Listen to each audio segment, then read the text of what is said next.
Saya minta nasihat dari AA. Begini Pak, antara ibu saya dan istri saya. Jadi saya disuruh oleh ibu saya untuk tidak menceritakan penghasilan di luar gaji saya. Setiap kali saya menanyakan kalau ada kerjaan di luar kantor, kira-kira berapa hasilnya berapa? Saya memberikan nilainya adalah separuh dari itu. Kira-kira bohong nggak itu teh? Iya, bohong. Bohong. Enak nggak? Nggak enak. Iya. Tapi yang disampaikan ibu saya jangan disampaikan jangan dibilangin semuanya. Saya harus bagaimana saya harus menuruti kata-kata ibu saya, atau kalau berarti kan saya harus bohong terus? Iya. Atau saya sampaikan apa adanya kepada istri saya, seperti itu. Bahagia nggak dengan cara begitu? Tidak sih. Kok pakai sih? Setiap dosa tuh dua cirinya. Satu, nggak enak di hati, nggak nyaman. Yang kedua, takut ketahuan. Ini nggak bahagia. Ibu nyuruh begitu, Allah nyuruh jujur, betul? Kita harus patuh ke ibu sepanjang perintah ibu tidak berseberangan dengan perintah Allah. Tapi kalau seperti ini jadinya, kita harus lebih memilih apa yang Allah sukai. Apakah perlu setiap lelaki menceritakan penghasilannya semua ke istri? Nggak perlu juga. Yang paling penting mah nyarinya benar, manfaatkannya benar, ya. Halo? Iya. Jadi gimana sekarang maunya? Masalahnya kadang gini Pak, jadi gini, ibu ngomong gitu ya nggak apa-apa. Iya. Tapi kita tidak harus mematuhi sesuatu yang melanggar. Iya. Ya.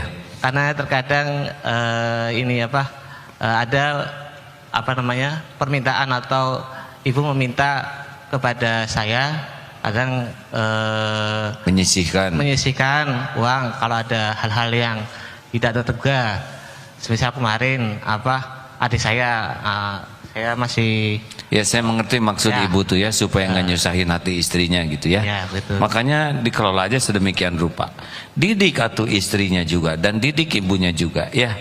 Ada kalanya ibu harus tahu juga batas-batas. Misal ya, kita udah tua, ibu, saya mengerti ibu sayang kepada saya, tapi saya adalah lelaki dewasa, saya kepala keluarga, saya punya kewajiban dan saya akan mempertanggungjawabkan sebagai kepala keluarga di dunia dan akhirat. Saya berterima kasih, tapi ibu juga harus mengerti saya adalah kepala keluarga yang baik, yang sopan ya. Karena kadang-kadang ibu intervensi terus sampai ke hal-hal detail, itu juga kurang baik ya. Sing bijak ya. Ini memang episodenya begitu. Jangan dianggap gawat. Aduh gawat nih. Jangan, ini biasa. Besok terus ada yang lebih gawat lagi ya. Mungkin karena hidup ini ada episode-episodenya. Dan ini kalau udah begini sekarang tidak akan begini selamanya. Udah ngunci, enggak. Ini memang ujian kepemimpinan kita sebagai kepala keluarga. Dan kalau kita mau melakukan mendidik sesuatu, ingat ya, lakukan ini bukan supaya kelihatan wibawa, bukan seperti kelihatan, enggak, tapi mana yang Allah sukai, lakukan itu. Mungkin ada penentangan sana sini, enggak apa-apa, konsisten aja. Kalau benar-benar kita ikhlas untuk niat patuh ke Allah, nanti Allah ngebulak-balik hati para istri, ibu dan istri ya. Gitu. Iya, terima kasih. Begitu. Kenapa jadi pada mikir begini? Rada mirip ya dengan rumahnya masing-masing. Gini ya. Oh ya, terima kasih, alhamdulillah. Tuh Allah mah tahu saya teh pengen air hangat tapi saya nggak berani ngomong ya. Karena manja. Ceramah segini aja pengen air hangat. Tapi datang hadirin. Siapa yang ngangetinnya, siapa yang nimba. Kalau udah rezeki saya begini. Makanya jangan suka risau lah ya. Mari diminum dulu.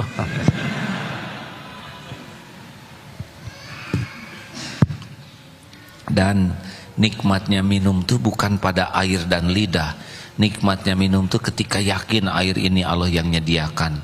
Air anget, bening, datang sendiri. Ini kan luar biasa.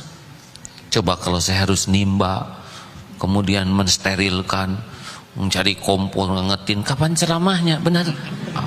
Alhamdulillah, minum lagi ya. Rugi kita minum gak ingat ke Allah, rugi ya. Ya Mbak. Assalamualaikum warahmatullahi wabarakatuh. Ini cukup awam ya. Gimana sih, ada nggak latihannya untuk nggak hati ini nggak suka prasangka ke orang gitu loh? Kalau lintasan pasti ada aja. Karena kalau enggak setan nggak punya kerjaan, betul?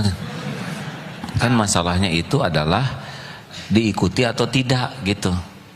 Kayak naik mobil, lagi nyetir, kita mau ke, saya nggak hafal jalan Jakarta tuh, mau kemana gitu, di depan, di angkot ternyata ada yang kedip aja, dia belok kiri, kita ikut ke kiri, nah itu masalahnya.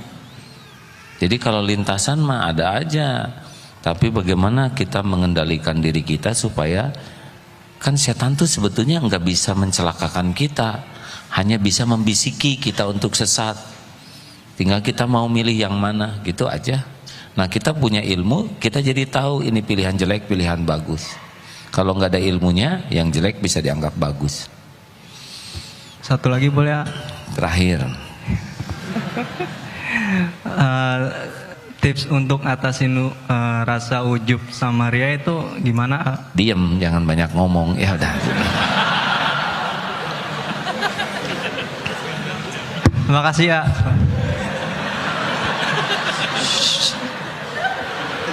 Nah, semuanya ada takdirnya.